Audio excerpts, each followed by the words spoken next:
Hey everybody! Welcome to the first spooky episode of I've Said Too Much.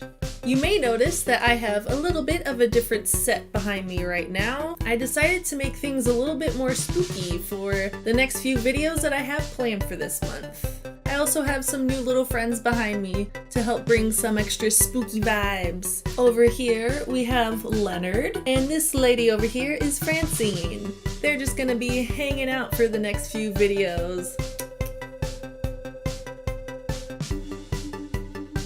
So today's video, I want to talk about something very dear to my heart, the world of Batman, but more specifically, the Joker. I've been planning on doing a video about the Joker for a little while. I figured putting it in with this Halloween series was pretty fitting because the Joker is pretty freaky and he's a creepy dude. So the Joker is actually one of my all-time favorite villains. I feel like when most people think about the Joker, maybe have just seen him in the movies, they think of this clown guy that runs around Gotham, laughing a lot and terrorizing the city. You definitely get the sense that he's evil and he's a bad guy. The Joker is one of the more complex characters in the whole Batman series, and that's one big reason why I love him so much. So I wanted to make a video talking about what things I think make him such a complex character and some ways that he might be quite a bit more evil and twisted than you may have thought before. I apologize if I'm blinking oddly throughout this video. My contacts are driving me crazy. So first I'm going to talk a little bit about the Joker's backstory and the main explanation we get of where he came from. So in the story, The Killing Joke, it starts out giving some flashbacks of the Joker as the man he was before he was the Joker, which I did a little more research and found out that they don't give him a name in the book, but I guess in some other stories, he's been referred to as Jack Napier? Jack N. So he's this failing comedian, and he's starting to hit rock bottom because he's trying to find a way to provide for his wife and baby. He gets involved with these three guys that are gang members or like in the mob, and these guys say they'll hire him for a heist. So he says he'll do it because he really needs the money. Right before the heist, he finds out that his wife and baby have died. They insinuate that that's the beginning of where he kind of starts to lose it. So he accepts the offer and he joins these guys in their plans to pull off this heist. So what he has to do is he has to wear this red hood, which is basically this like big red rounded bucket thing. Show you a picture here so you can get a better idea. So they get to the place where they're gonna pull off this heist. So Jack, wearing the red hood, sent off by himself. Gangster guys like stay back or something. And then Batman shows up because that's what he does. While Batman is chasing him, he winds up falling in this big vat of like chemicals and acid or whatever that concoction is.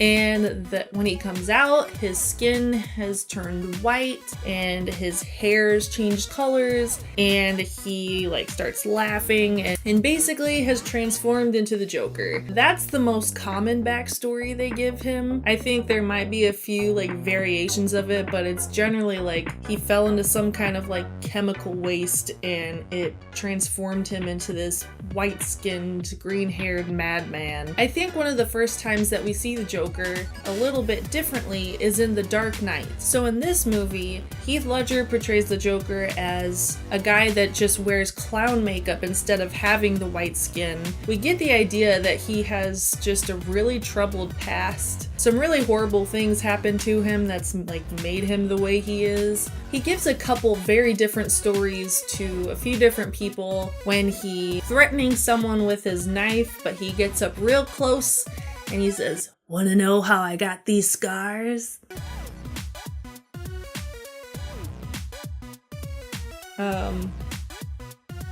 If you've seen that movie, you get the point. If you haven't, then one, what are you doing with your life? And two, I apologize for what you just had to see. So the first story he gives is basically that he had an alcoholic father who abused him and his mother, and one night in a drunken rage, he carved those lines into the Joker's face, asking him, "Why so serious? Put a smile on that face." Again, I'm not even trying to do an impression at this point.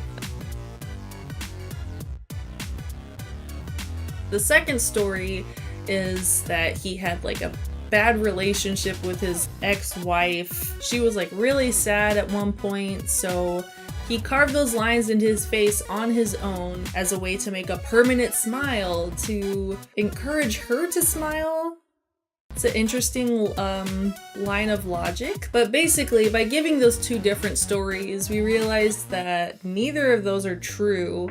He's just trying to instill some terror in that person. I found this really interesting post that I'm going to link in the description below. It's a little too much for me to try to explain all of that right now. Basically, this person goes through and analyzes their interpretation of what they think the Joker's story really means in The Dark Knight.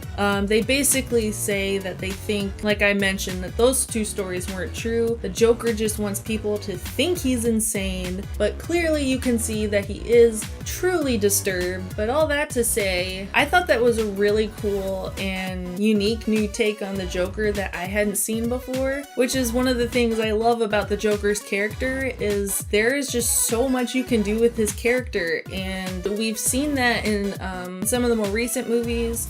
But I just want to make a quick note to point out that the new Joker movie that's coming out, I think sometime next year, it's going to be starring Joaquin Phoenix. Did I say that right? Joaquin Phoenix? Joaquin Phoenix. I think that's right. Which I am super interested in, because it looks like they're kind of taking a similar take on the Joker like Heath Ledger did, with a painted on face. His makeup looks pretty different. Enough about that. I just wanted to throw that in there. I'm very excited about that. So the next thing I want to talk about is some examples that really show just how evil and twisted the Joker really is. Now, I do have a bit of a weird enjoyment of the darker elements in these stories, and let me tell you, these get pretty dark. So like I was saying before, I kind of feel like a lot of people that think of the Joker might just associate him with that like crazy clown guy that's running around Gotham and poisoning people with laughing gas and chasing after the Batman. Some of the things that the Joker does in the comics are very dark and very twisted. It's not even just him being like really violent, which obviously a lot of it is, but it's the way that he just messes with people's minds. So the first example I want to talk about is also from The Killing Joke. So the darkness begins at Barbara Gordon's apartment. Commissioner Jim Gordon is over at her apartment. That's his daughter. So they're like hanging out in her living room, and then there's a knock at the door. She goes to answer thinking it's one of her friends, but it's actually the Joker. She opens the door. He's standing there with a pistol pointed at her stomach, and he just shoots. So Barbara gets shot in the stomach and she falls to the ground. Joker's henchmen run in and capture Jim Gordon and leave the Joker alone with Barbara. At this point, it cuts to the next scene, but it's left with the sense that the Joker may not have just looked at her and left. It does insinuate that something else happened, which I'm about to get into. So the Joker and his henchmen take Jim Gordon to this abandoned carnival, which the Joker has now turned into his own little freak show. They get Jim Gordon kind of in the middle of all these like weird circusy freak people that Joker has collected, and they strip him down. All he's wearing is one of those little like leather collar things. I don't mean any offense when I say this, I'm just describing what they are. A bunch of these little like midget people with just like one little ponytail on top of their head, which for some reason makes them like extra creepy. They're not just bald, but they have these weird little like ponytails on their head. And they're just wearing these like leather like strip things, these like harness things. It's so weird.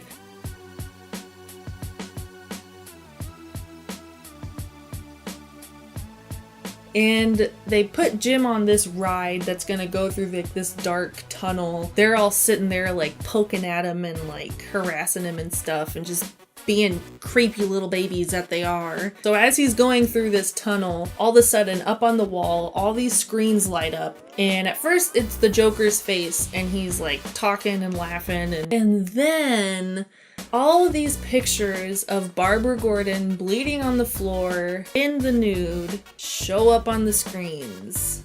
And that's when you realize the Joker didn't leave right away. So the reason the Joker is doing all of this, he's trying to get in Jim Gordon's head and he's trying to break him. So the goal of the Joker is to just drive everyone insane so they can join in his weird little circus of madness. Long story short, Batman comes to save the day, as always. And Jim Gordon stays strong, despite all that horror that he just saw. Jim Gordon's just a heck of a dude. So that happened.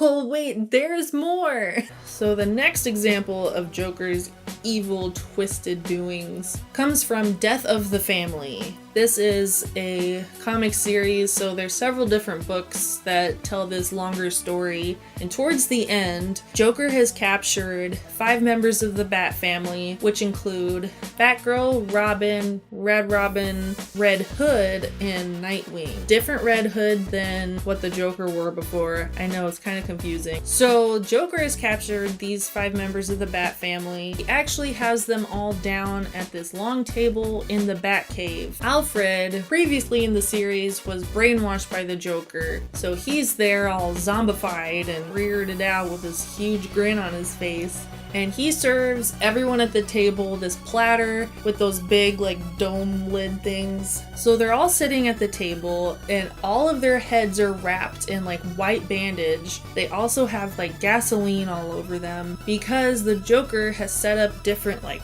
traps, so if Batman tries to come help them all escape, that everyone's just gonna get blown up and burned to bits. So their heads are wrapped up, they don't know why. Alfred comes, serves them these platters, lifts off the lids, and it's a bowl of ice. Laying on top is each of their faces. I'm just gonna quickly let you know it was not the real faces. Batman comes, finds a way to save everybody. They take their bandages off and they realize their faces are still intact. The twisted thing is, the Joker wanted them to think that their faces were cut off, and they did. The whole freaky twisted thing here is the Joker did this just to mess with their heads. I should also mention, in this whole series, at the very beginning, the Joker had cut off his own face. He did it to himself. And then, throughout the series, he has his face like pinned up and strapped back on his head. So he's wearing his face on his face.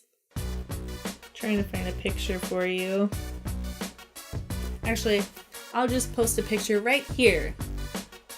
So the last example I have is from another series called Death in the Family. And in this series, the Joker's gotten a hold of Robin and he tortures him with the crowbar and ends up killing him. This series is one of the first times that the Batman actually wanted to kill the Joker. And for Batman, that's a big deal because Batman doesn't kill people. He's all about justice, but he does it by beating them to a pulp. But their heart's still beating at the end. So maybe now you'll think the Joker is a little more dark and evil than you did before. And it's so weird to say that he's a cool character because he's so evil, but he is just such a cool character.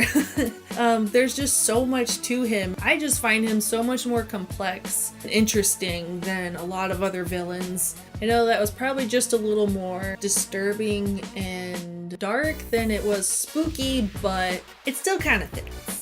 I'm really excited about the other 2 videos I have planned for this month, so stay tuned. Feel free to check out the rest of my channel if you'd like. I post new cover songs every Tuesday, and I post new vlogs and some other random fun videos every Thursday. You can follow me on all social media at its_justcaitlin, or on Facebook is It's Just Caitlin.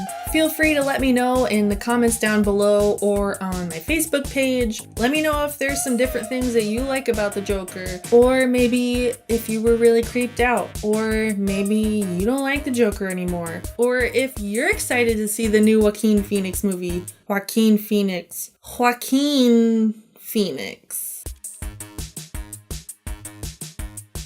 Yeah, so I think gonna wrap it up there. Thanks for watching, guys. Stay spooky, and I'll see you in the next one. Bye! Yes, I'm drinking red wine through a straw. I am wearing a lot of lipstick, so that's about it.